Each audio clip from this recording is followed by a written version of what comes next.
Video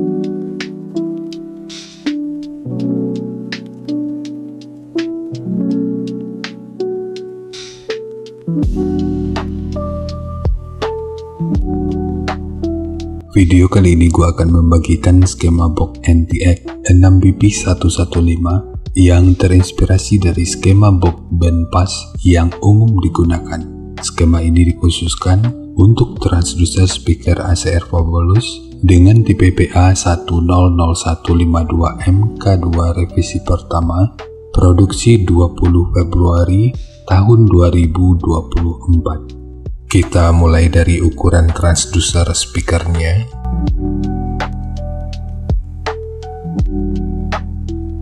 Untuk diameter lubang pada box, ini ukurannya adalah 359,4 mm, ukuran magnet 220 mm, ukuran total dari magnet hingga gasket 168,5 mm, ketebalan gasket 9,5 mm, ukuran antara baut 378 mm, ukuran terluarnya 394 mm. Dan mungkin masih ada istilah yang salah dari cara penyebutannya, dan di waktu berikutnya akan terus gua coba untuk perbaiki. Sekarang kita beralih ke spesifikasi teknis dan TS parameternya.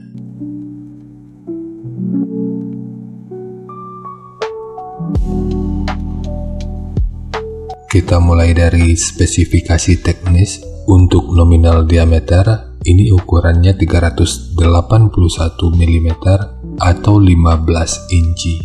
Impedansinya 8 ohm, nominal power handling 900 watt, program power 1800 watt.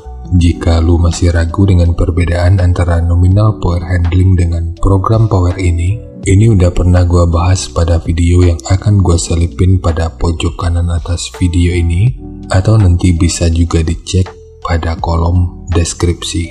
Kemudian untuk rentang frekuensi mulai dari 55 sampai 3000 Hz. Untuk sensitivitas pada 2,83 volt per 1 meter, ini 98 dB. Ukuran voice coilnya 99,2 mm atau 3,9 inci. Dan untuk spesifikasi lanjutan bisa dilihat sendiri. Sekarang kita beralih ke spesifikasi utama, yaitu TS parameternya. Untuk Fs-nya ini 52 Hz, DCR 5,2 ohm, KTS 0,48, Cache 0,51, GMS 7,82, MMS 143,6 gram, GMS 0,07 mm per Newton, BL 21,9 Tesla meter, fast 66,6 liter, efisiensi 1,76%, SD 850,1 cm persegi, dan XMAX 11,58 mm. Dan untuk jenis box speaker, ini lebih direkomendasikan untuk digunakan pada box dengan lubang angin. Karena untuk EBP-nya, ini sekitar 102. Cara mengetahui EBP ini juga udah pernah dibahas pada video yang akan gue selipin pada pojok kanan atas video ini, atau nanti bisa juga dicek pada kolom deskripsi. Dan dari spesifikasi yang ada, cukup besar kemungkinan kalau komponen ini juga digunakan pada mode PA100182MK3 atau versi 18 incinya. Sekarang kita masuk aja ke rincian semuanya.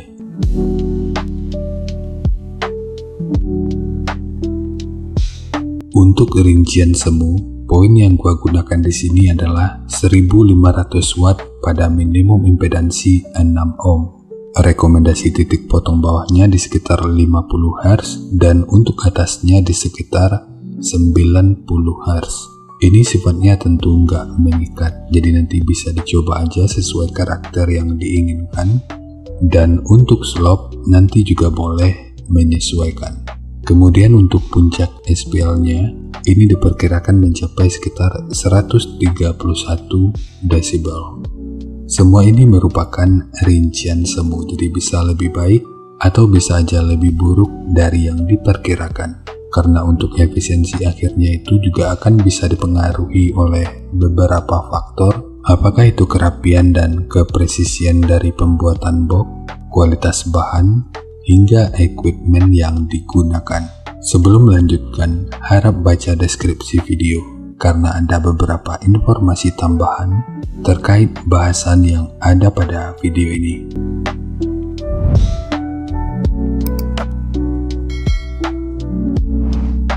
Dan berikut referensi yang gua gunakan dalam mendesain skema box speakernya.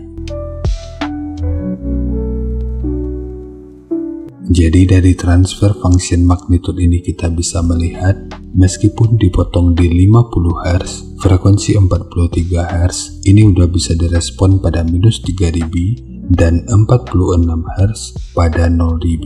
Sementara untuk atasnya, frekuensi 120 Hz ini udah bisa direspon pada 0 dB dan 132 Hz pada minus 3 dB. Kemudian untuk respon dari portnya,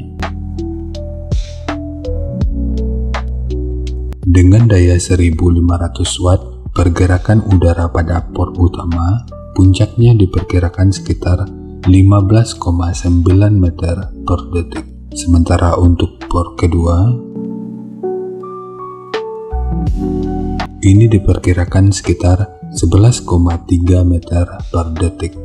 Kemudian untuk gain yang dihasilkan oleh port kurang lebih seperti ini.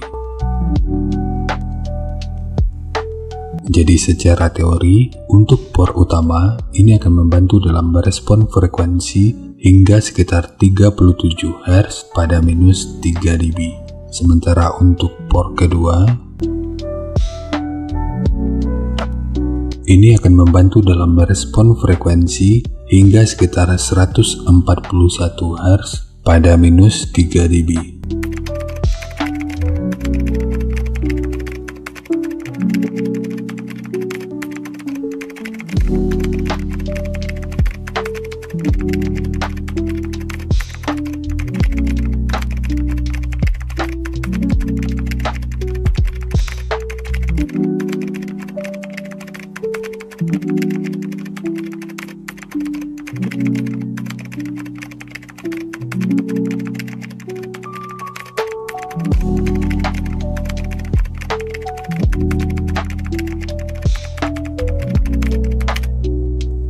Sekarang langsung kita bahas aja skemanya.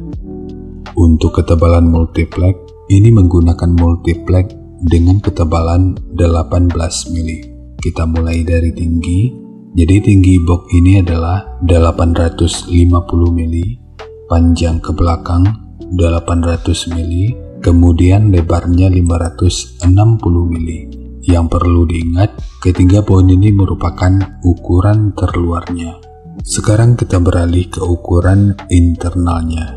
Untuk port utama, ini menggunakan ukuran 160 mili. Lalu untuk kedalamannya yang kalau kita ukur dari sudut ini sampai ke sudut ini ukurannya 410 mili. Sementara untuk port kedua, ukurannya juga 160 mili dengan kedalaman yang kalau kita ukur dari sudut ini sampai ke sudut ini ukurannya 350 mili. Kemudian ukuran internal yang kalau kita ukur dari sudut ini sampai ke sudut ini ukurannya 248 mili. Ukuran dari sudut ini sampai ke sudut ini ukurannya 530 mili. Kemudian untuk triplek dari dudukan speaker ini menggunakan dua lapis, satu sebagai dudukan utama dari transdusernya dan satu lagi sebagai penguat dari dinding dalamnya. Kemudian untuk dinding belakang ini menggunakan dua lapis yang bertujuan untuk memastikan box benar-benar kokoh sehingga potensi box bergetar yang biasanya akan membuat suara itu mundur ke belakang ini tentu bisa diminimalkan. Untuk tekukan ini yang kalau kita ukur dari sudut ini sampai ke sudut ini ukurannya adalah 271 mili. dan tekukan ini dengan ukuran 85 mili. Untuk dinding depannya, ini juga menggunakan dua lapis, satu sebagai frame utama dan satu lagi sebagai penutup dari pintu depannya. Selain bertujuan untuk memperkuat, di sisi lain karena pemasangan speakernya nanti dari bagian depan ini. Untuk bukaannya nanti bisa disesuaikan aja. Namun rekomendasi gua nanti bisa dibuat dari sekitaran ini sampai ke sudut yang ini. Sementara untuk dinding depannya ini dibikin full untuk mendapatkan efek simetris yang lebih baik. Lalu segitiga kecil ini bertujuan untuk mengurangi potensi kebocoran suara. Dan untuk handle, jika lu ingin menggunakan handle triplek seperti ini, akan lebih baik jika sudut luar dan dalamnya dibentuk seperti ini. Ini bertujuan untuk menjaga aerodinamikanya. Dan posisi handle di sini sengaja dipilih untuk meredam getaran yang mungkin aja dihasilkan oleh ruang resonansi utamanya. Tapi nanti tinggal lo custom aja sesuai kebutuhannya. Jadi segitu aja untuk skema dari box NTX E6BP115 khususnya untuk transducer speaker ACR Favolous dengan tipe PA100152MK2. Jika nanti lo punya link review dan video cek soundnya, silakan bagikan aja pada kolom komentar agar bisa dijadikan referensi juga buat teman-teman yang lainnya. Terima kasih untuk lu yang udah nonton sampai detik ini. Bagaimana tanggapannya atas bahasan kita kali ini? Sampaikan aja pada kolom komentar biar kita sama-sama bisa belajar agar lebih baik lagi. Dan seperti biasa, jika lu suka dengan bahasannya, silakan like dan share aja videonya ke teman-teman lain yang sekiranya juga suka dengan topik yang sama. Untuk lu yang udah berlangganan, terima kasih banyak atas dukungannya. Dan untuk lu yang belum berlangganan, jika berkenan, bantu subscribe-nya. Dan jangan lupa untuk baca kolom deskripsi dan kunjungi juga tab komunitas untuk mendapatkan informasi dan update terbaru. Jadi ya segitu aja, dan kita ketemu lagi pada video yang lainnya.